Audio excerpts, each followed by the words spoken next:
There we go. Welcome to the Downtown Game Plan Task Force meeting, the first of four. Welcome those of you here in City Hall and those watching on the city's Access channel. My name is Ron Wayman. I'm a retired executive, worked for Weyerhaeuser here in Hot Springs for many years, and then moved out to their corporate headquarters in Washington, and have only recently returned. So I'm kind of throwing into the coming back into the community as well. I've agreed to moderate these meetings, and the meetings are sponsored by the Greater Hot Springs Chamber of Commerce and the Metro Partnership. They are not city meetings for just using the city's facility, but these are jointly chaired by the Chamber of Commerce and the Metro Partnership.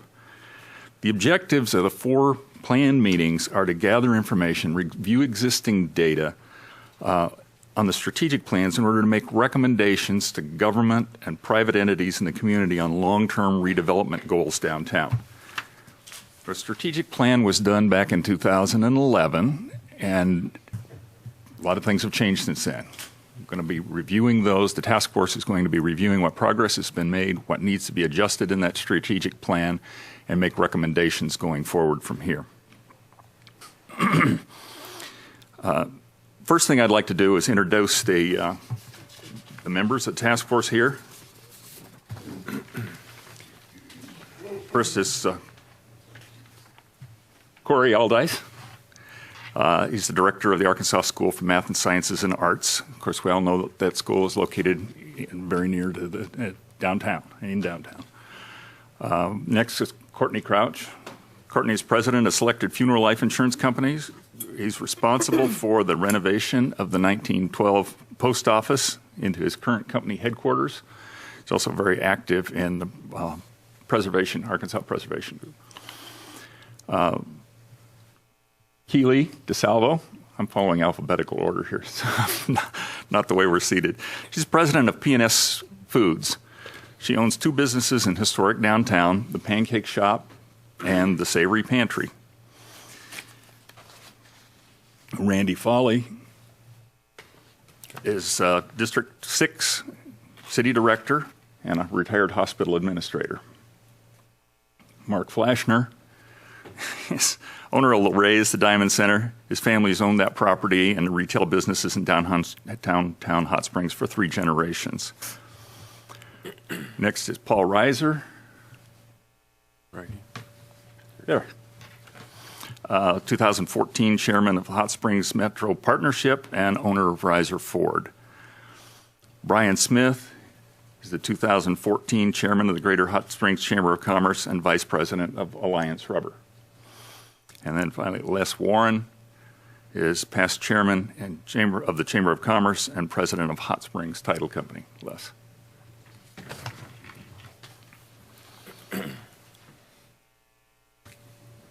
In the course of these meetings, selected presenters have been asked to come and make presentations to this task force. And so it is really a private meeting, but the public has been invited and is being aired and taped in order to keep everybody aware of what is going on. We won't have a point of public comment or public input in any of these meetings. We do have at the back of the room some comment cards to put those in, and the city has also brought up a blog site for questions. Those will be used in future meetings to help the board make sure that they get to all of the questions that are out.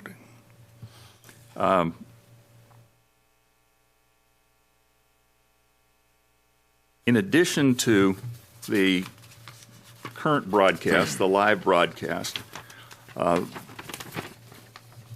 there will be copies of this on a YouTube feed. We've got a hashtag, hashtag DT Game Plan. DT Game Plan. And the comments can also be posted through the city's website. On that YouTube feed, you'll be able to pull up archived past meetings and as well as the current one. The current is going out on Channel 12 right now.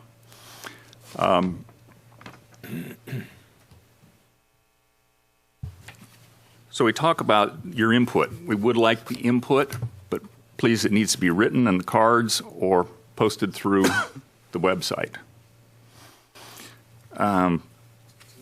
Speaking of future meetings, tonight is the first of 4 that are planned. Tonight we're going to have status updates from the Chamber of Commerce and from the City of Hot Springs about some of that progress from when the 2011 strategic plan was developed and today. And that will be Jim Fram from the Chamber of Commerce and the Metro Partnerships, and then David Watkins from the city, but he's brought some of his department heads to assist in those presentations. The second meeting will be April 7th, and that is for property owners to bring their experiences to this committee, share their experiences, future plans for their buildings, and some of the obstacles that they've faced. Emphasis will be on how the Chamber of Commerce and the Metro Partnership might assist them with those issues. On April 14th, we'll have developers and officials. These will be people with experience in developing businesses in environments similar to Hot Springs and with specialized knowledge in revitalizing historic structures. Then the tide's going to change a little bit. The fourth meeting, the task force is going to report out then on what their findings are. They'll have at their disposal the assistance of the chamber staff, the Metro Partnership, and city staff to make those recommendations, but they'll be working a lot in the interim time between the hearings to come up with that report out. Okay. With that, the order of agenda for tonight, we'll start off with David Watkins. A little bit later, we'll hear from Steve Arison. Jim Fram, President and CEO of the Metro Partnership and Hot Springs Chamber of Commerce. And then we'll conclude. But that's kind of the order of presentation. I understand David has brought some resources with him also from the city, from the fire chief to the building official and the deputy city manager. I'll let them be introduced as they arrive. Okay? With that, David.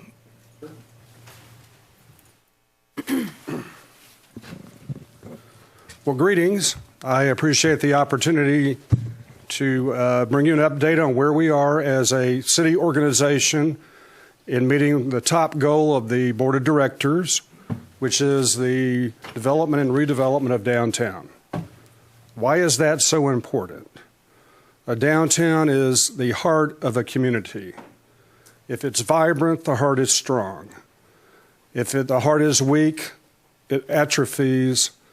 I think Hot Springs is in a wonderful position to take advantage of some unique characteristics that our downtown possesses. And to that end, I will just give you some ideas and then introduce my key staff that's working on downtown. Everyone has skin in the game in downtown. It's not just property owners. Everyone has a piece of downtown.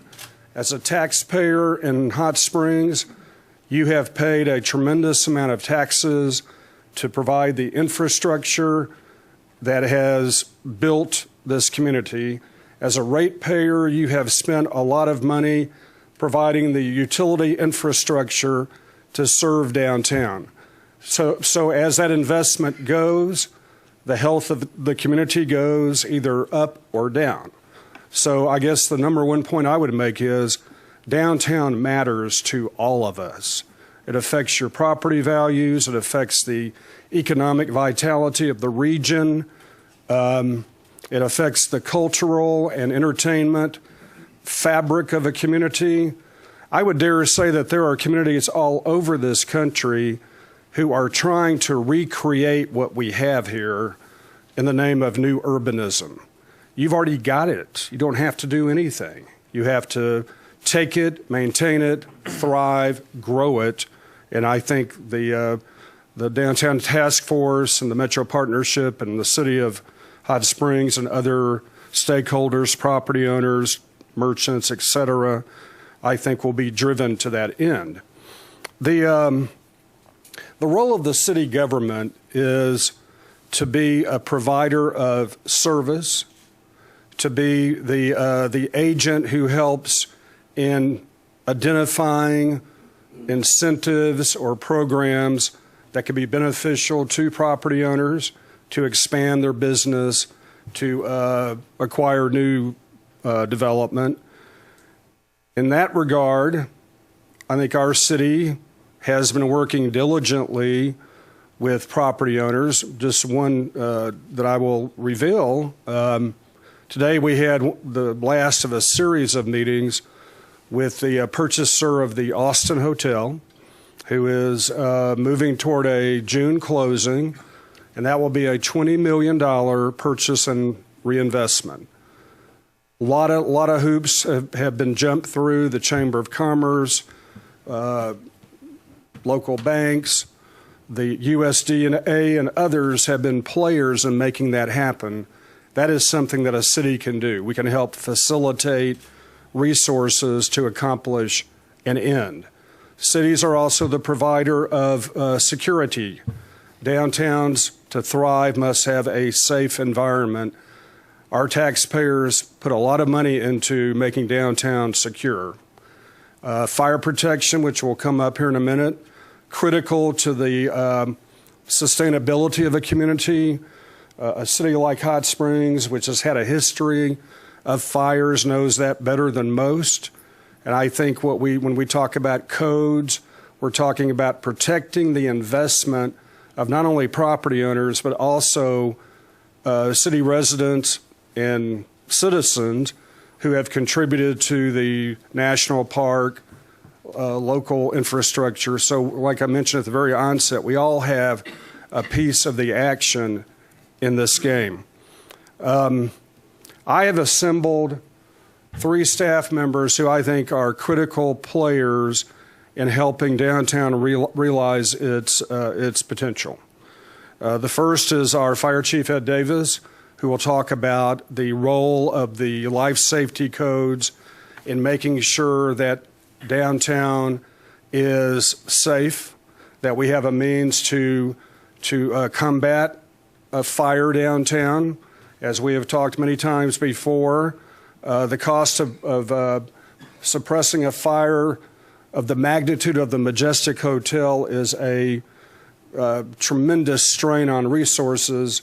So we all need to work out a way to ensure that those type catastrophes are held to a minimum. Our Chief Building Official, Mike Scott, will be here, or is here, to talk about how you can use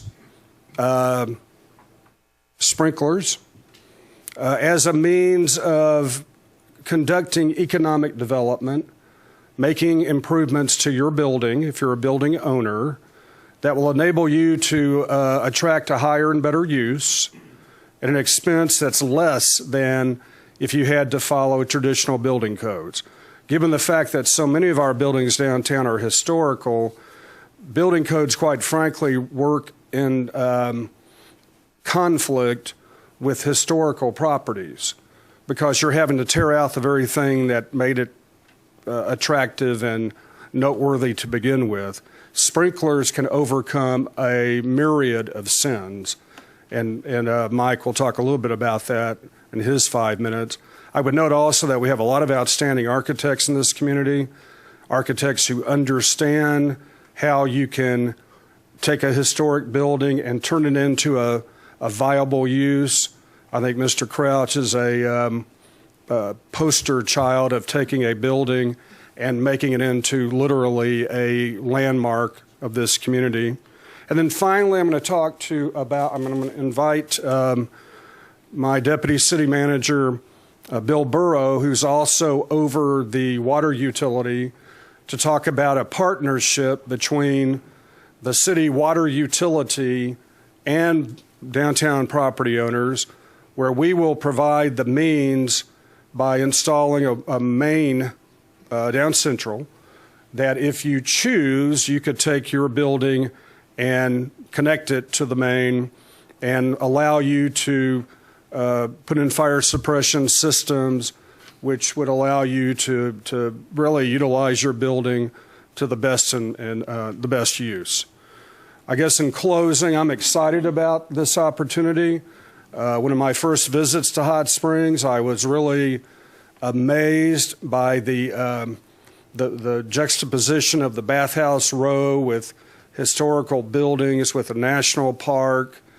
I mean, that's a very unusual setting or collection of assets that we have here. I think as citizens, taxpayers, ratepayers, we should be doing everything we can to make sure that asset not only maintains its sustainability, but also becomes better because we all benefit from that. With that, I will introduce Fire Chief Ed Davis.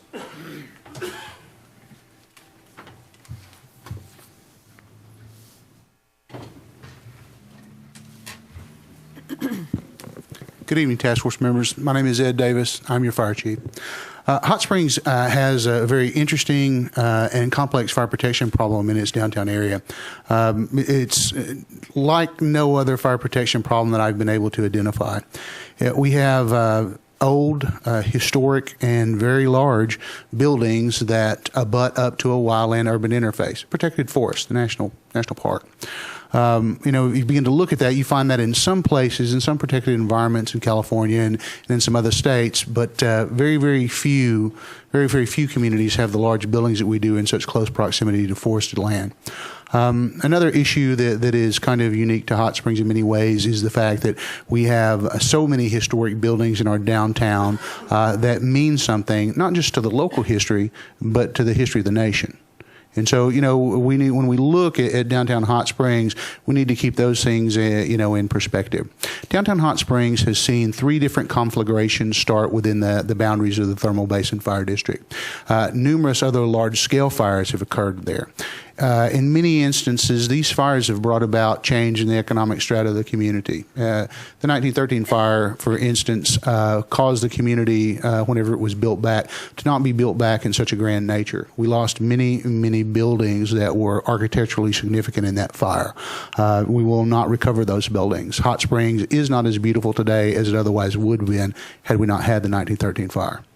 So we need to keep that in mind. Fire is the thing that does rob the community of its greatest treasures architecturally.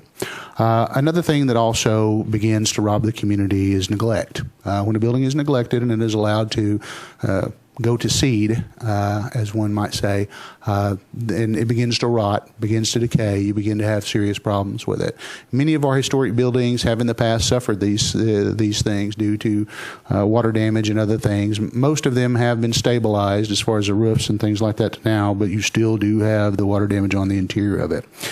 Many of the buildings that do have water damage have at many times had their fire protection systems rendered useless. And by that I'm talking about the means of egress corridors, the fire-rated enclosures, fire-rated doors, fire-rated walls, barriers, firewalls, you name it.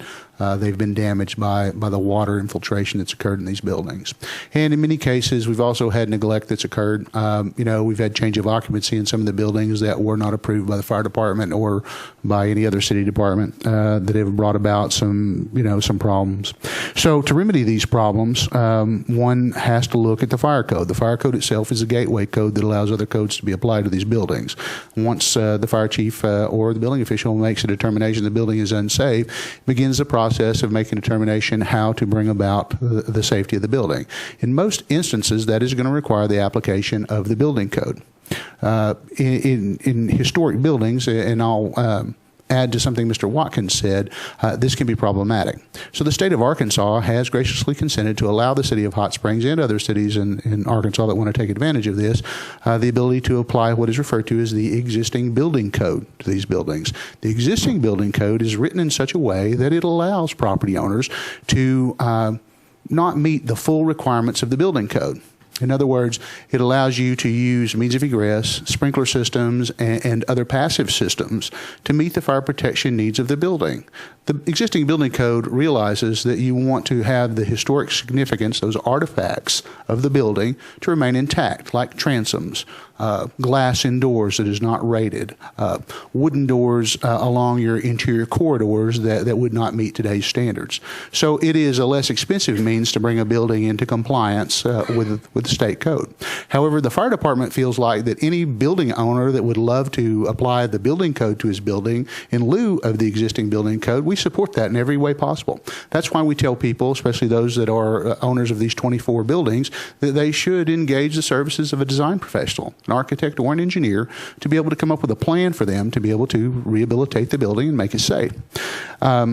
To that end, we have prepared a timeline, and in the letter that we sent out to the property owners, we basically outlined the planning phase. The planning phase runs or began February 5th of this year and will run to September 30th of this year. It's the first phase in the cycle of enforcement on bringing these buildings into compliance.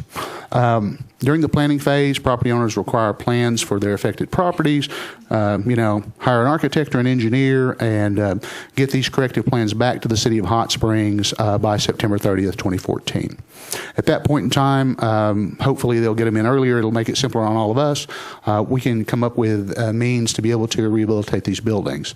After September 30th, we go into the first phase of the enforcement phase. And the enforcement phase is actually the second cycle. In other words, the first cycle was the planning phase, second cycle is the enforcement phase. The enforcement phase actually begins on October 1st, 2014, and the first phase of it goes to March 31st, 2015. During this time, the first floor of the unsafe structures have to be brought into compliance with the Arkansas Fire Prevention Code or the existing building code. It depends upon whichever way the property owner and his architect make a decision on. Every 6 months, there will be a new phase. The next enforcement phase, phase 2, begins April 1st, 2015, goes to September 30th, 2015. In the second enforcement phase, the second floor of the unsafe structures must be brought into compliance. Phase 3, October 1st, 2015 to March 31st, 2016, where you bring the third floor of the unsafe structures into compliance. It goes on phases all the way through phase 14 if you have a 14-story building in 6 months increments that allows you to bring each of the floors into compliance. A 3-story building will be brought into compliance by the end of March 31st, 2016. And I think the timeline's pretty self-explanatory.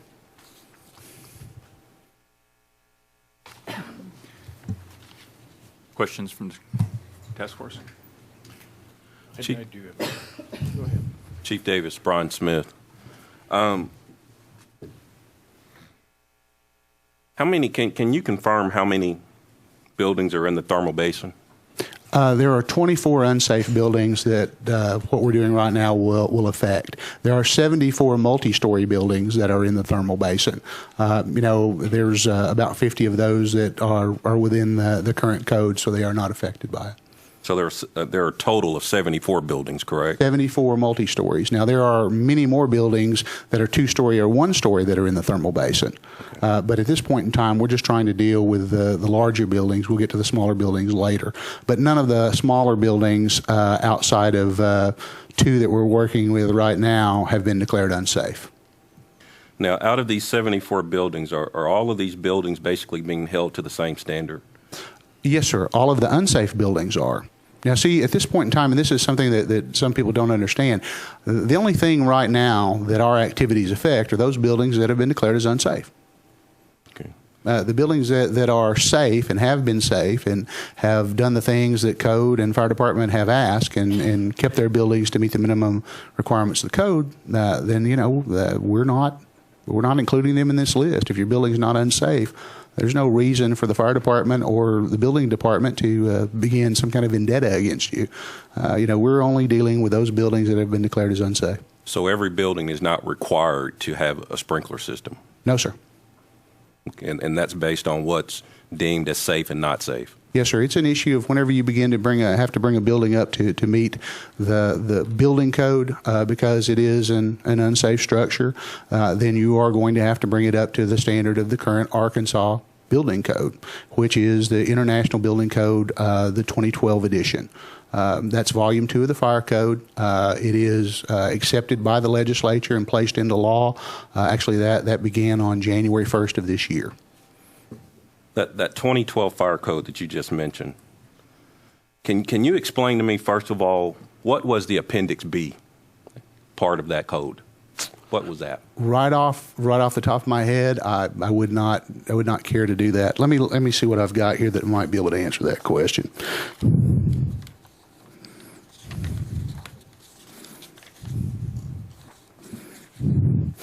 Without having the code in front of me, now I could not answer that question, sir. Okay, and the reason that I was asking that, it was indicated to me that the 2012 code will start, but there was an Appendix B that was removed from that code. Yes, sir, and that's probably, and I'm not for sure, but I think that was the appeals section. I think they're saying here the Appendix B gives the latitude in areas of egress, window placement, corridor size, handicap access, and things like that. I don't know. And there's different appendices. There's a fire code appendices, and there's also a building code appendices. So it depends upon which one you're asking about. Okay, but you're not for sure if the Appendix B was removed or not? No, sir, I can't say. Okay. Okay. Explain, if you would, because one thing that I've had mentioned to me is you've got one building with, I believe it's referred to as standpipes, and then another building with standpipes. One's required to sprinkle, one's not. Explain to me why that would be the case. Well, if the building has standpipes or it doesn't have standpipes, if it's been declared unsafe, it's been declared unsafe. And so to bring that building into compliance with the code, one would have to apply the building code. Okay, is it unsafe because it's not sprinkled, or is it unsafe for other reasons? It's unsafe for other reasons. It's unsafe because of means of egress or unsafe or problems with the means of egress. In some instances, we've had property owners completely remove a means of egress stairs from these buildings. And there's just no way you can justify that through the state law. And so once you begin to make a building unsafe, the state says that you will apply the building code to it. Once you apply the building code to a structure, it is a completely different ballgame. It is, you must bring it up to the level of the current building code. And that's kind of expensive. One of the issues, too, on this is that, as I said before, many of these structures have basically undergone an occupancy change without permission from the city of Hot Springs. Once you begin an occupancy change on a building, the code's clear about that. You have to bring it up to the level of the code of the occupancy you're changing to. So are you basically meaning if someone's using it for storage or if they're using it as an apartment, whatever they're using it for, it has to meet that code? Yes, sir. It has to meet that occupancy classification. Okay. Can you explain the 2-point of egress and what that entails? Is every building held to that? The simple issue is this. If you have more than 75 feet of travel distance from any point into a building to the means of egress, if you have more than that, you have to have two exits to get out of the building. Okay. And that's for every building in this thermal basin? Yes, sir. Okay. That's every building in Hot Springs.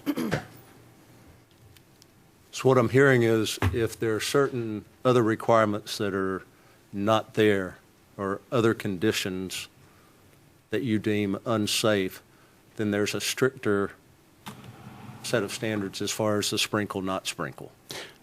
Well, sir, there is and the Arlington Hotel has been picked out as the poster boy in many instances on this. The Arlington Hotel, whenever we've sent them a letter, they have complied with what we've told them to do in every situation. They did not close the hotel down to avoid meeting the fire code or avoid meeting the building code. Okay. Is there any other means other than the sprinkler system that an owner could use to be deemed safe in this code? Well, we give the owners the ability to engage a design professional, like an architect or an engineer. In fact, that's one thing they're going to have to do. And then let that person begin the process of making a decision. Am I going to rehabilitate the building to the Volume 2 of the Arkansas Fire Prevention Code, the building code, or am I going to rehabilitate it to the level of the existing building code? Those are the two choices. Chief Davis, who declares the the occupancy status or the occupancy use? Number one, who declares it and who approves it? Property owner it will declare it. He'll bring something to the building official, to the fire department, and we will approve it and say, if you're going to have an establishment of this type in this building, these are the things that you need to do. So if there was a restaurant and subsequently it was used for storage, that would have to be approved by whom? It would have to go through the fire marshal's office or my office, depending upon whether the fire marshal was available, and the building official, Mike Scott's office. Okay, and then who declares that there has been a change in occupancy? I do, or the fire marshal does during inspections. Okay. We will look at it, and if it is not meeting the use criteria that is laid down in the code, then, or, if the property owner has declared to another government agency, I'm using it for this purpose, well, then that's obviously an occupancy change. Is there a difference between the Garland County assessor's definition of occupancy versus the city's definition? Well, For my tax code, purposes? the fire code, and the building code says that a warehouse is a storage occupancy. Say that one more time, please. The Arkansas Fire Prevention Code and the fire code says that a warehouse is a storage occupancy. Okay. Now, I don't know what their definition of it is, but if you go to Webster's, a warehouse is a storage occupancy. So I think there's some confusion from property owners who believe that their facility is rated as one occupancy use for tax purposes, and there is a different definition for enforcement purposes. No, there's not. Okay, thank you. Chief, how often does the department inspect buildings? Hot Springs Fire Department will put the engine companies in all buildings in Hot Springs at least once a year. They do a pre-fire planning inspection. The guys do not do a code enforcement inspection. They're looking at the building to make a determination on how they're going to fight the fire if a fire occurs in it. But it is not a code enforcement inspection. Are the 24 buildings that are declared unsafe, are those the buildings that do not have any occupancy above the second or third floor? Some do, some don't. It just depends upon the building in question. You have a final date when you present when a property owner has to present their corrective action plan of September 30th. Uh-huh. If a owner is working on that plan and is not able to meet that deadline, can you give an owner an extension on meeting that deadline if they can demonstrate to you that they're working on the plan? The issue Their on this, architect comes to you, for example, and says, we need extra time. the issue on this is, what is the level of good faith of the property owner? When did he hire the architect? When did he begin the process? If someone comes in the last minute and hires someone at the 1st of September, no, sir, I won't grant an extension. If someone begins the process now, and because of some kind of issue that occurs with his architect or complexity of the building, then, that is something we'll look at. But if someone drags their feet and does nothing, I don't see a reason to give them an extension. My boss will be the one that would actually decide that, but from my standpoint, I would not recommend it. Well, Chief, it seems to me is that you've got 24 buildings is a lot of buildings for you to bring up to code. Yes, sir. Or have plans within that time.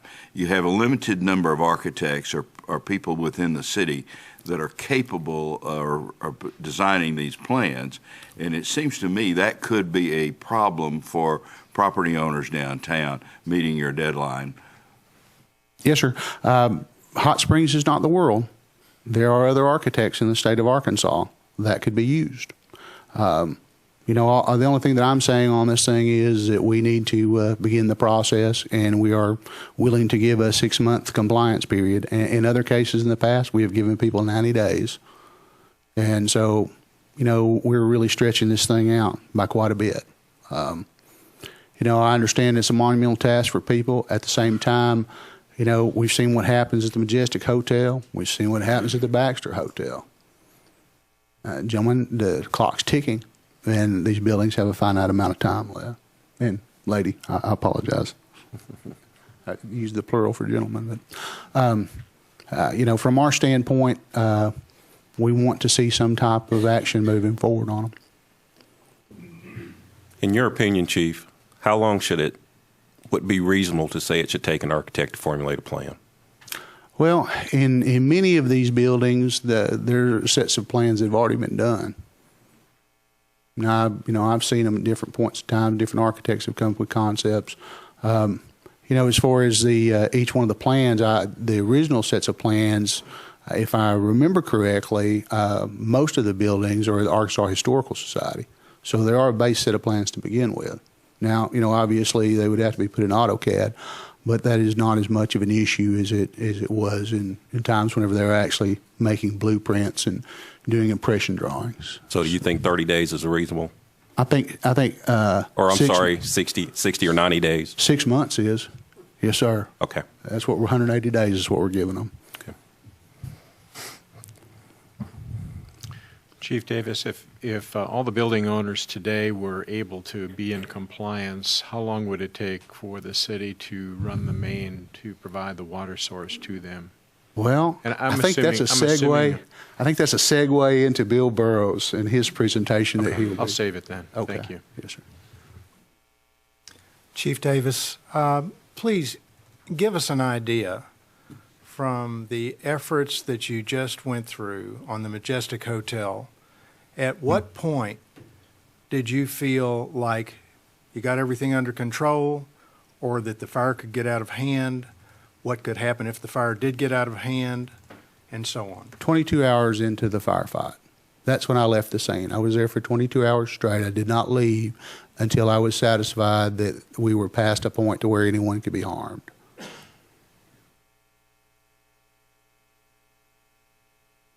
Did you feel at any time that things were beyond maybe what we can handle here in Hot Springs with our fire department? Oh, yes, sir. That's why we called in mutual aid. We brought in mutual aid from the local volunteer departments, from Benton, from Malvern. In fact, we had put together an operational plan that called for bringing in folks from North Little Rock, Sherwood, Cabot, other places like that. So, I mean, this was a regional issue. It was not just a Hot Springs issue. And at one point in time, we've estimated that we had 75 firefighters on that scene trying to control it. That's something along the lines of what you would see on a box, not a box alarm, but several box alarms, say in Chicago, New York, or one of the urban centers in the nation. And hypothetically, based on the properties that you're very much aware of in the downtown area, if a fire began anywhere in this 24 building area, and it was a fire very much like what we just went through, what could we see happening very possibly? You could have communication of fire from building to building, just like we've had in the past. You could see, under the right conditions, you could certainly see conflagration in downtown Hot Springs. And the issue on it is, too, is we always just think about building fires because we've done a good job of managing the wildfire risk in Hot Springs. But that doesn't mean that if you don't have a large-scale fire that occurs in July or August in one of these buildings, that you will not have it extend into the forest. I mean, we've come very, very close on several instances. And so, if you begin to have what we would refer to as a multi-complex fire, one that would involve buildings and the wildlands, that would be something that would get out of hand very, very quickly and would be very tragic for the community. Because there are certain issues with the southwest wind coming along the south slope of a mountain that's been heated during the daytime and dried out that makes it very, very vulnerable to fire and the spread of fire. And, those are the kind of things you hire me to manage, and those are the kind of things that I do my best to. But I just have to tell you, in those kind of instances, it could get out of hand, and it could be a very disastrous situation. Chief Davis, of these 24 unsafe buildings, how close proximity are they to each other? Are they? In some instances, they're very close to one another. In other instances, they're separated by several other buildings, buildings that are occupied, that people, have shops in, that their livelihood depends upon, the the continuance of their business. But are we talking blocks? Are we talking? In some cases, it's blocks. In some cases, it would be the only building that would be in a cluster of other buildings. Chief Davis, you might have said this earlier, and I apologize if you did. Of the 74 buildings in this thermal basin code, have all 74 been inspected? No. We have not inspected all 74 buildings as far as to determine are these buildings or all these multi-stories in compliance completely in the code. Now, I've been in most of them recently, but we have not been through all of them. So there possibly could be more than this 24. Oh, there could be, absolutely. And you know, one of the issues is trying to get scheduling done with the property owners. Now, these are the 24 buildings that we knew going into this process were going to be problematic. They are the reason why we are having this process. They were identified long before we began the Thermal Basin District as a problem for the fire department and a threat to the neighboring buildings.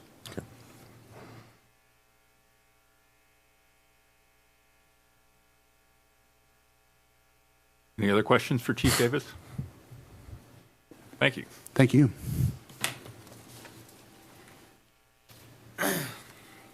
How you doing? I'm Mike Scott, Chief Building Official for the City of Hot Springs. Thank you for your time.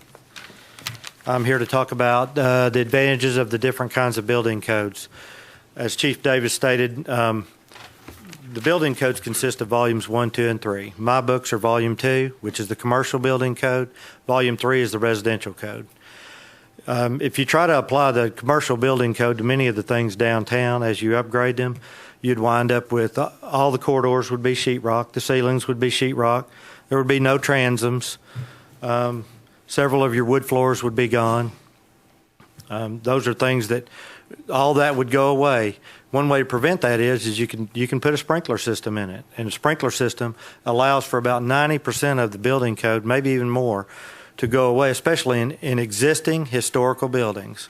There's 2 code books there. I mean, you can apply the existing section in Volume 2 and also the historical section, but then there's an existing building code, and in Chapter 34 of the Volume 2 says you can use the existing building code as an alternative in a historic building like this. And so when you do that, you really eliminate a lot of those things that would really eliminate the historical parts of buildings and everything. So that's why it's a huge advantage to sprinkle the building. And depending on the use of the building would depend on the type of sprinkler system. Let's say you want to put residential on the 2nd floor. Then you could put an NFPA 13R system.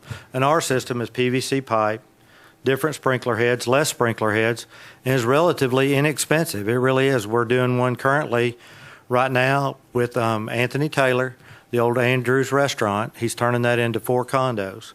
He's putting an R system in that. It's relatively inexpensive. He could probably tell you exactly how much it is, but I think it's at least half of the regular system. And that's an R system, something you can use in residential. So you don't always have to go with the full-blown system. It all depends on the use of the building. But by doing that, Anthony's very knowledgeable in the existing building code book. He's taught me a few things. And, you know, I mean, and a lot of the local architects are becoming very familiar with it, as they should, because if they're going to use that, it's really a great advantage to them. And so by doing that, he found many things in there that he could leave, and it almost looks the same except for the sprinkler system. You know, and I mean, what a great advantage. The stairs can stay that are more than 12 feet of travel without a landing. The stairs usually are not, the treads and rise do not meet today's code. By adding the sprinkler system, he could leave all of that. He's got giant wood floors in there throughout the entire 2nd floor. He can leave all that because of that sprinkler system. I mean, he took advantage of just that R system, and he was able to leave the building the way it was and not replace all that stuff, which saved him thousands of dollars. Otherwise, he would have had to tear out every door going into every room, and it would have had to been replaced with a fire-rated door. The hallways would have been sheetrock. You know, he would have had to done so many other things. It had been terrible. You'd have lost the entire look of the inside of that building. So that's the huge advantage of doing sprinkler systems. Some of the questions y'all had for the chief, I can probably explain some of them. When Arkansas adopts the fire codes, they adopt the fire codes. Appendixes are in the appendix because they are a choice. We can either adopt those locally or we can not adopt those locally. When the state adopts the building codes, they just adopt the building codes, none of the appendix. And so, we review some of those, and some of them seem relevant and some of them don't. You were saying you thought Appendix B had to do with ADA access in existing buildings and all that. That's not really relevant because in Volume 2, Chapter 34, you can use the existing building code, which has many more advantages than Appendix B. It's huge more advantages. If we thought Appendix B would be advantageous to us, we would have looked at it and then we would have talked about it and talked about adopting it. Was it part of the original 2012? It's in the back. It's an appendix. Was it removed? No, appendixes are not adopted by the state. Appendixes are by the adopted. They are adopted individually by the city. Was it in the 2012 city? No, we did not adopt It wasn't. Appendix B. No, sir. Okay. No. We look at each appendix individually, and then we decide is it relevant. I mean, one of them's on radon. We didn't adopt that one either. So it was never in the city's plan. Right. Okay. Right, because we use the existing building code, which is a totally separate book. It's about this thick, has many more advantages and many more choices. Okay. And Chapter 34, we don't have to adopt the existing building code. Chapter 34, by adopting the building code, we did adopt Chapter 34 because it's one of the chapters. And in Chapter 34 says you can use the existing building code in lieu of this code if you so choose. You can't use the existing building code and Chapter 34 and the historical and pick and choose. Architects have to say, I'm going to use the existing building code or I'm going to use Volume 2, the building code. So, is there any other questions y'all have or anything you'd like to know? The term Yes, sir. the term existing building code is really just the name of a subsection of codes, correct? Yeah, existing building codes, existing buildings and structures. It's not the old code from No, past sir. years. No, sir. It's No, sir. I'm sorry. Just Yes. for clarification. Yeah, it's just for clarification. It's talking about existing buildings and structures. Thank you. Any other questions? Surely I didn't do that good of a job. Thank Mike, you. I do have a question. I want to follow up on the same question I had of Chief Davis, and that is, who determines the occupancy use when you do your, Well, the owner when you do originally, your inspection? the owner, just as Chief Davis said, the owner declares what he's going to do. Right. And then by doing that, usually then he has a design professional that sends us a set of plans, and it has all the design criteria for that use. Our job as the fire marshal and the building official, we review those plans and we make sure that all of the criteria he has meets that occupancy use that he has declared. Is the width long enough? Is the travel distance less enough? Is the building sprinkled or not? Is depending on the occupancy, width of the corridors, dead end corridors. There's just thousands and thousands of things we have to look at. But your department does not assign an occupancy usage. It No, sir. determines whether it in fact is in compliance with what the owner declared. Correct. Okay, thank you. Yeah. I have one other question. Yes, sir. If a building has a sprinkling system, does that eliminate the requirements for metal doors, shafts, firewalls, things of that nature? Depending on the building, it's hard to say that, just, draw a line in the sand and say yes. But if it's a historic building and depending on the use, more than likely, yes. Okay. One thing I would tell you, a storage facility on the third floor, anything on the third floor and above has to be sprinkled by the building code, period, whether it be existing or not. So that's one of the big things there. If it's on the third floor, it has to If be it's on the sprinkled. third floor, you're not allowed to put storage on anything above the second floor without a sprinkler system, period. Okay. Yeah.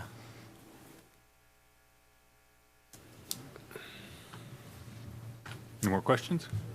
Thank y'all. Thank you. Good evening, Bill Burrow, your Deputy City Manager, and what I'd like to do is talk to you a little bit about that water main. As Mr. Watkins and several others have mentioned, downtown is extremely important to the vibrancy of the city of Hot Springs, and it's very important to our board of directors as well as staff. And we are coming in with quite a bit of skin in this game as we talk about the ability to be able to sprinkler those buildings in the downtown area. We are currently designing a water main. Currently, there's a 16-inch water main that runs down the middle of Central Avenue in our downtown area. we're not able to tap into that 16-inch main and bring a line over to each one of those buildings to accomplish the sprinkler systems in any of these buildings.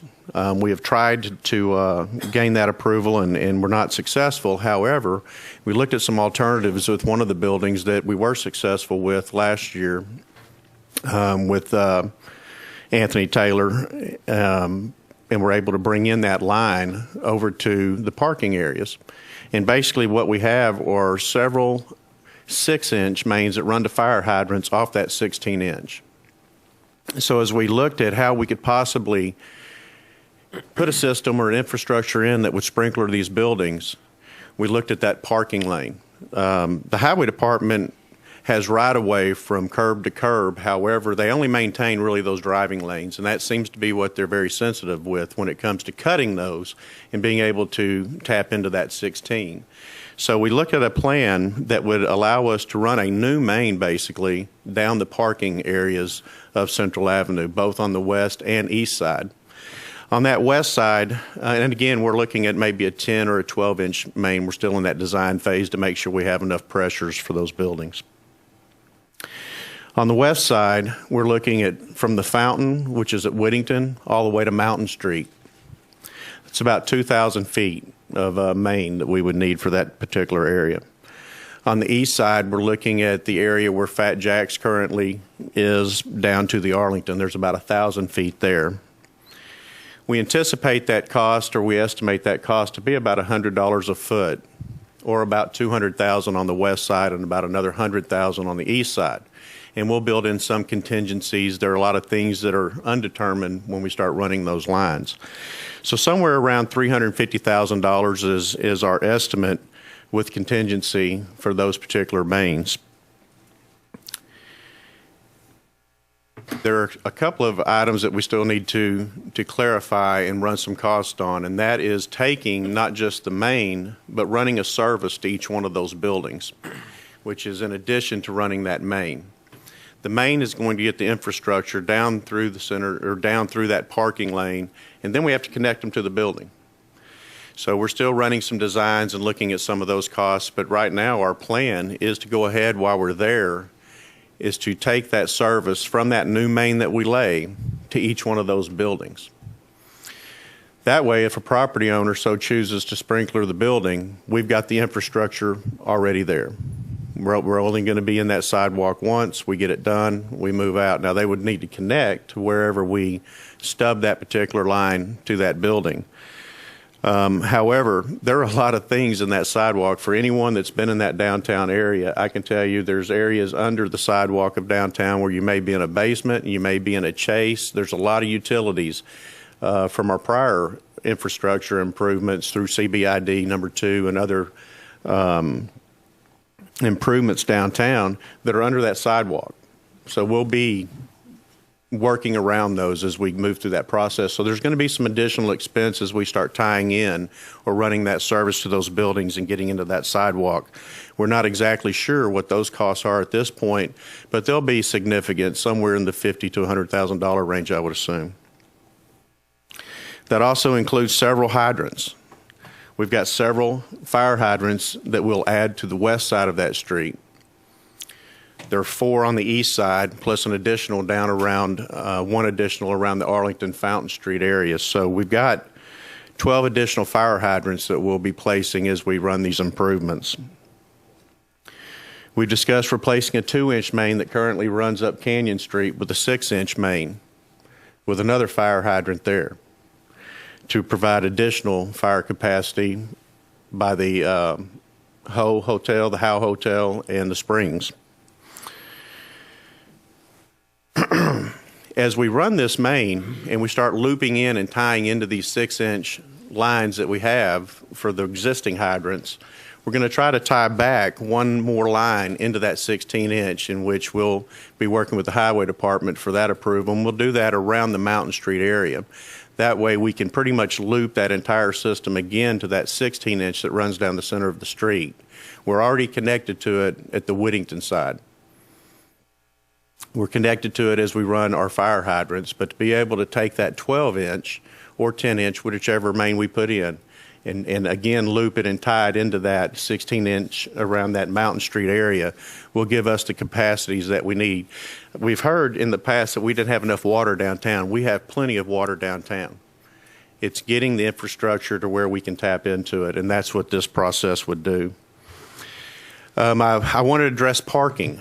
As I talked about those 12 additional fire hydrants, right now there's a 25-foot rule with fire hydrant where you can't park next within 25 feet of a fire hydrant. In working with Chief Davis, we're looking at a new rule, I would say, in that particular area, to where if we had 3 feet of unobstructed access to that fire hydrant all the way around it, and we'll be looking at that as we place these new hydrants, whether it's in, we don't want to be within 3 feet of one of the other improvements, whether that be one of the decorative waste containers, a tree, a light pole, any of those, because we think if as long as the chief has 3 feet of access all the way around that fire hydrant, we can relax that 25-foot rule so we won't lose a lot of the parking. Because I've had that question come up with what additional fire hydrants would do to parking. So that's our intent. That's our plan. It is still in a design phase, but we believe that taking this approach, we'll be able to have this infrastructure in place for when a building owner decides that if they decide that that's the route they want to go and they're going to sprinkler their facility, the city has placed the infrastructure there. And again, it's for life safety purposes. And we're going to spend, again, somewhere around $300,000 to $500,000 by the time we get through with these improvements. Director Foley, you had mentioned earlier, what's that time frame? This is one of our primary objectives for that utilities department. We are working now on that design. Our intent is to begin and finish these projects between now and the end of the year. Again, that's going to be contingent on some other things. We've got highway department approvals. We've got, again, I mentioned the infrastructure that's already under that sidewalk. We can run into some hiccups there, but we're going to start this project this year. Thank you. Mr. Burrows, I guess the question, and it goes back, you're saying that you will try to have it completed by the end of this year. Mm-hmm. How will that affect the business owners if they have to comply by March? I'm sorry, within 6 months? Now, I believe their plan has to be in place within 6 months, and I'll defer again to the fire chief, but the actual improvements, I believe, can come after that. We should have this infrastructure in place by the time they've hit a point in that regulatory process that they have to have that improvement made. So they have to have their plans by September, and then they have 6 months after that. To begin the initial compliance, yes. And you plan on having yours completed hopefully by the end of this year? That is our intent. Okay, I got you. Thank you. Okay. Next, then, Steve Arison is on our agenda. Hey, good evening. My name is Steve Arison. I'm the CEO of Visit Hot Springs. I'm here to talk a little bit about tourism and the impact of downtown on tourism in our community. I think it's important. I think we all know that Hot Springs is the #1 tourism destination in the state. And I just pulled the latest numbers from the Department of Parks and Tourism. In 2013, we had over 2.6 million visitors to our community. They spent over $641 million locally. They paid over $13.3 million in local taxes. We have 7,100 jobs that are related to tourism, with an annual payroll of over 114,000. Tourism is our #1 industry, and downtown is very, very important to our tourism industry. Visit Hot Springs, we advertise the entire community from the lakes to downtown, but if you notice in our ads, we always have that iconic photo of downtown. I'd say 99% of the things we do show downtown because it's so different. It's part of what makes us unique. Yes, we have 5 lakes. How many communities have a national park with a community right across the other side of the street? I mean, it's incredible. That's why people flock here from Texas and adjoining states. We take advantage of that in our advertising. We have a $7 million budget a year that we use to attract these 2.6 million visitors, which was up, I think, about 147,000 over 2012. It's very important to us what happens in downtown. And we do advertise downtown with everyone else. I know that's been one of the criticisms is some people think we do too much for downtown. I don't think that's true. We include downtown in our advertising, almost all of it. We do a lot of ads that show those businesses down there. We promote the restaurants. We buy restaurant listings, attractions listings. We do a lot of things for downtown. Communications is something else that we do for the downtown businesses. We have Resort Talk. If you're a local business that collects our tax, we get that out to you to let you know what conventions are in town. And conventions are another thing. The convention center is located downtown, so we have a very big stake in what goes on in the downtown community. We have the largest convention center in the state. You know that. We bring these groups in here, and they enjoy being able to walk in the safe confines of walking from the convention center all the way down to Fat Jack's or beyond. That is part of the draw that we have here. That's why it's so important, and that we're so glad that you all are here today to start these hearings to see what we can do to secure our downtown. It's very, very important to our tourism project. I'm telling you, if we have a fire down there, just look at the Majestic. It was a tragedy, and the coverage was not very good to begin with, but then people started focusing on all those great things that are left downtown. How many stories with the architecture downtown? We had a presentation today from Paul Johnson, who does our public relations. We talked about downtown. We talked about the St. Patrick's Day parade that received like $1.2 million worth of publicity for our city.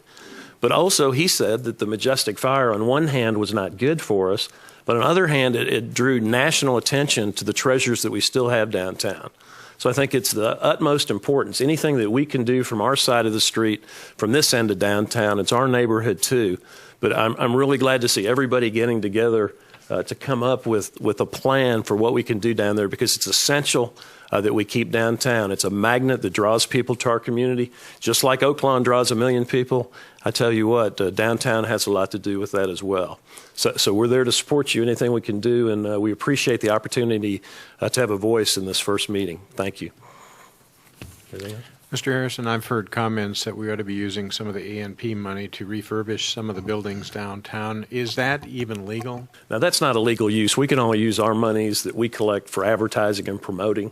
Okay. I think actually we were sued back, in the old days we put up some light poles downtown. I think Keeley's mom was involved in all that back when she was on our commission, and we were sued, and then the city had to give us the money back. So we can't use our money for that at all. Okay, thank you. We can use it for advertising or parks or for the arts.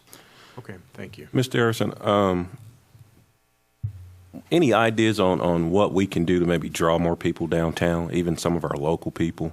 Any events or anything that could help? We're talking about that with people. I think special events, like I mentioned, St. Patrick's Day, we have the tub races. Those are two things that we do. I think we're looking at maybe a little concert series. There's things we've got to get people going down there. But on the same hand, you look at it, the businesses have to be open as well, which has been a problem in the past. We've done a lot of some co-op advertising. I've been here. This is my 16th year. We've tried to do some co-op advertising programs where, hey, we'll do this ad campaign if you'll stay open, past 5 o'clock. And then it lasts for maybe 2 or 3 days, and then it just sort of goes away. So, I think anything, but we need to get, it's the chicken or the egg, and I think you've had that discussion before. Well, I'm not going to stay open until there's thousands of people on the street. Well, there won't be thousands of people on the street, until you stay open. So there's a process there. I don't know how you cure that. I think we can throw a lot of advertising on it, but you've got to have the product. And the product has to be open when the visitors want to visit. Do you see there being any specific subcategories of tourism that are perhaps underdeveloped or are strong growth areas for potential? Well, I think we're seeing that with the historic baseball trail that we put in. I think history is a big plus for our community. Yes, there's gangster history. We know all that, but now there's this baseball history.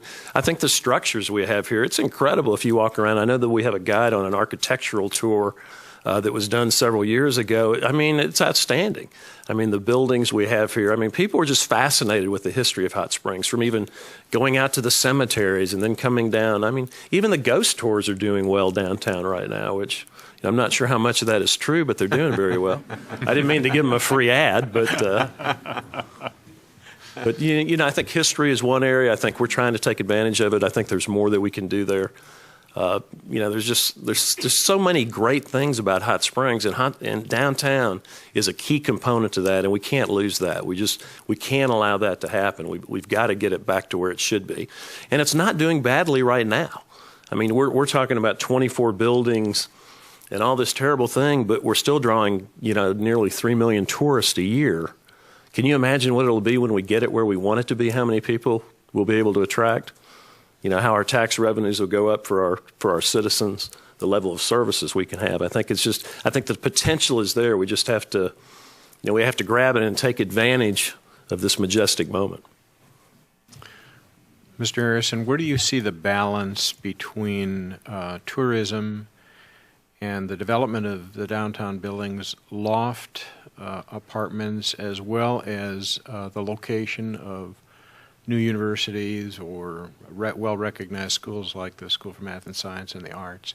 Where do you see that balance ending up? Well, I think it's a great balance. You can look at many other cities that we look at. It's incredible with that balance. You need the residential. Gosh, if we can get the Henderson State to have something downtown, what a great benefit it'll be for all our businesses. Because there's times of the year that tourism is not that good. You can ask Keely, anybody else. When people stop traveling around the holidays and this and that, it'll give them a base of business of people that will be downtown. I think that's incredible. The more activity we have downtown, the better. I can't tell you how many people have told me that have second homes in Destin and other places that, gosh, if there were some great condos downtown, they'd love to have a place here where they could get away for the weekend. Not everybody wants to be at the lake. People like that, but people would like to have a place in a vibrant downtown. I think you're seeing that a little bit with what's going on with the River Market area. I mean, I know several people that have condos up there that, they just go up for a weekend or to get away and to be in this, this unique downtown area where you can, leave your front door and you can walk over and be in a national park, or you can go get a beer, or you can go get, you can go see an alligator that's been there over 100 years, I mean, you can't do that. And I know it's funny, but you just can't get that anywhere. People come here for that. I mean, that's what makes us special, and we can't lose that. Thank you. Hey, thank you very much. Thanks. Next thing, we'd like to hear from Jim Fram, President of the Chamber of Commerce and the Metro Partnership. Thank you very much. I guess before I begin, I'd like to very quickly thank Mayor Carney and David Watkins for helping us tape and show this on TV and give as many people as possible a chance to hear these proceedings. It really makes a difference to get this word out. What I'd like to very quickly go over, the Hot Springs Metro Partnership requested and put out RFPs and paid for, along with help from the Arkansas Economic Development Commission, for a strategic plan for economic development. And this was authored in 2011. It was authored by TIP Strategies out of Austin, Texas. TIP Strategies' primary principal is a gentleman named John Roberts, who served as the Secretary of Commerce for the state of Texas when George W. Bush served that state as governor. He has written strategic plans for communities all across the country, large and small, and has a great reputation for doing this sort of thing across the country. This is a very comprehensive plan compared to what a lot of communities have done in past years. It's a very comprehensive plan, and it doesn't just talk about the smoke chasing aspect of economic development. It talks about the community as a whole, and the key to this plan is it's made up of 4 primary components. Those components, as you would expect, are business attraction and business retention. Another component is quality of place, which impacts the entire community. Another component is about the ability to attract talent. If you look at statistics and Bureau of Labor Statistics website, you know that the talent pool all across our country, not just in Hot Springs, is shrinking. And then the 4th component, and one that I think is very, very important, and we're talking about this evening, is downtown development. Companies tend to not spend a lot of time looking in communities that don't have a solid business core, which is primarily the downtown area. This plan contains 14 action items, a whole lot of strategies and elements. And the other thing that's kind of unique about this comprehensive plan is it It identifies 5 different responsible parties. This is not just a chamber plan. It's not just a partnership plan. Other partners in this are Steve Harrison and the A&P, the United States National Park Service that has a great presence in our community, along with the city and the county and the Chamber of Commerce, and of course the partnership. In going over some of the strategies, very quickly go over these. I don't want to read these to you. They're available on our website. But one is to establish mechanisms that enable redevelopment and development. Another one is to strengthen linkages with downtown to other destinations in and around Hot Springs, much like those that Mr. Harrison described in his presentation. Another one is to establish an innovation district to support entrepreneurs and to support startup businesses. And in some of our historic buildings, because of their size and their location, those make an ideal location to do that sort of thing. And then to adaptively reuse vacant space to increase the economic activity in downtown.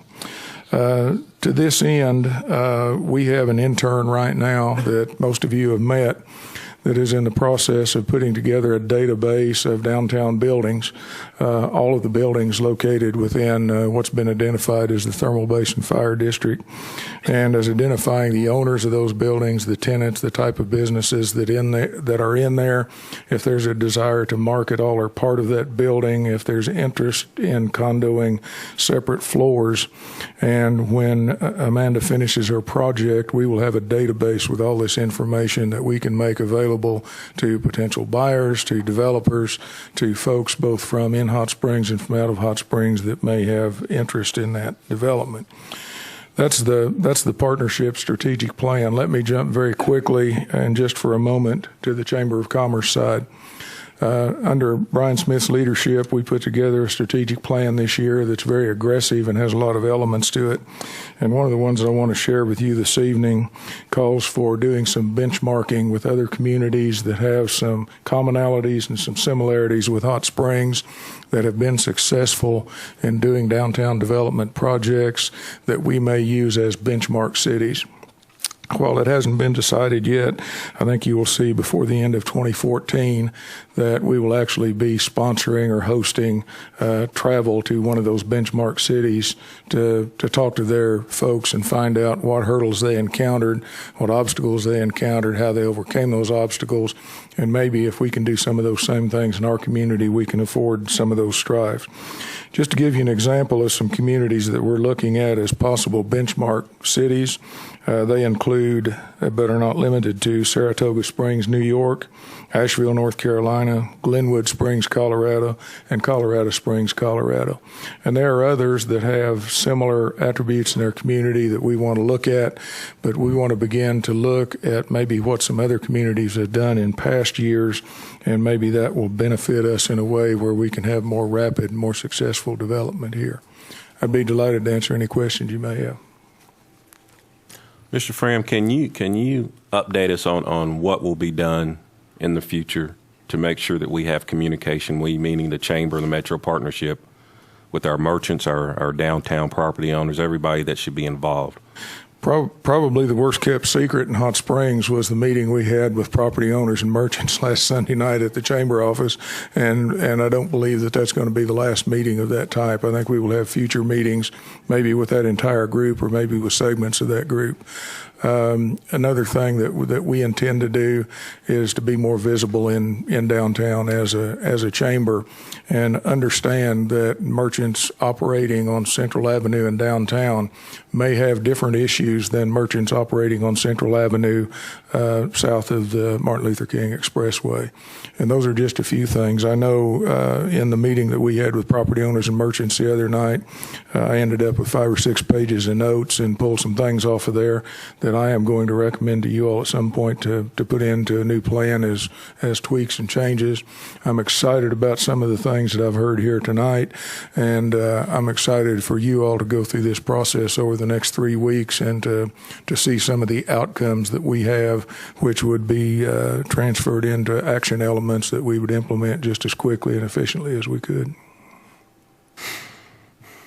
Mr. Fram, when you finish this inventory of the buildings and the potential uses and the owner's wishes, who's going to have access to that information? Obviously, that's being done as a partnership. The partnership is a public-private organization, and so we would, within reason, make that available to anybody who wanted to take a look at it. Okay. Thank you. We are, let me add if I could, we are in the process of rebuilding a website which will act as both the Chamber and the Partnership website, and probably will have at least some kind of access to this information through that website. Thank you. Much of the downtown discussions focused on traditional merchants and the hospitality industry. Perhaps talk to us a little bit about what the specific contribution of the Innovation District concept would be and how that would create to a more robust downtown. I could spend a lot of time on that. Thank you for that question. I'm sure everybody wants to get out of here sometime tonight. Our world changed in 2007, 2008 when we went into this last recession. And I was very fortunate at the time to work for an organization that was privileged to have a full-time economist on the staff. And our economist told me, he says, Jim, we're going to come out of this recession, but we're going to come out of this slow. It's not going to be boom and bust. And when we come out, it's going to be a little bit different world out there. Yes, the United States is going to have manufacturing, but it's going to be that manufacturing that requires a real high skill level, real high education level. And the manufacturing that is just moving parts is probably going to remain in some of the countries around the world where it remains. He also said, and this has been supported by experts across the board, that business will tend to shrink and there will be more things being done by smaller businesses with smaller numbers of people. I guess more being done by less. And that leads into a culture of entrepreneurship and innovation. I think Corey, what you guys are doing at the Arkansas School for Math, Science, and Arts really helps us set a baseline for doing that in this community.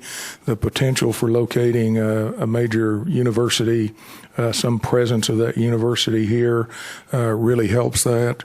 Having National Park Community College right here in our community and the ability that they have to kind of bob and weave with things in the economy help that. I think we have an opportunity here to involve the millennials and the younger generation and become that innovation entrepreneurship center, much like other parts of the country are doing right now.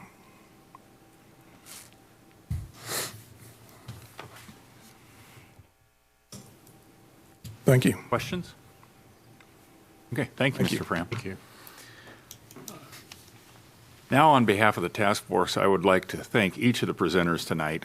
They are charged with a difficult job and require a great deal of information that you've started to bring to them. Remind everyone that there are 2 more sessions for information for the task force. A week from tonight, it'll be property owners bringing their experiences, positive or negative, their frustrations, their joys, and that'll be a week from tonight. Then we'll have developers and officials on April 14th, talking about some of the specific experiences in developing in environments such as this, historic districts and historic buildings. Then the task force will report out on the 21st their findings. Secondly, I'd like to thank you all for being here. It shows your commitment to this community. It shows your interest, and it shows that there is a great deal of interest in the downtown of Hot Springs and how that spills over into all of the economy of Hot Springs and Garland County. I would again ask that if you have specific things that you're not hearing, or especially as you get into some of these property owner questions or developer questions, and you think of anything that you would like to have addressed, please fill out one of the question and comment cards, get that on the agenda, and we'll make sure we get resources in to cover it. There's also a blog running. I mentioned that before, but I didn't give you the address. It's at cityhs.net, and then pull down the community tab, and you'll find the blog site there. And it's a true blog, so you can see other people's questions, some of the responses to those questions. Aim to be very interactive. You'll also find from that cityhs Hotsprings.net homepage links that can get you out to the YouTube feeds of tonight's session.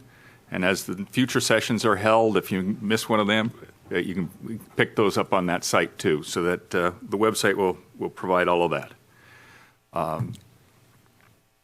Otherwise, I thank you all for coming and hope to see many of you back here a week from now.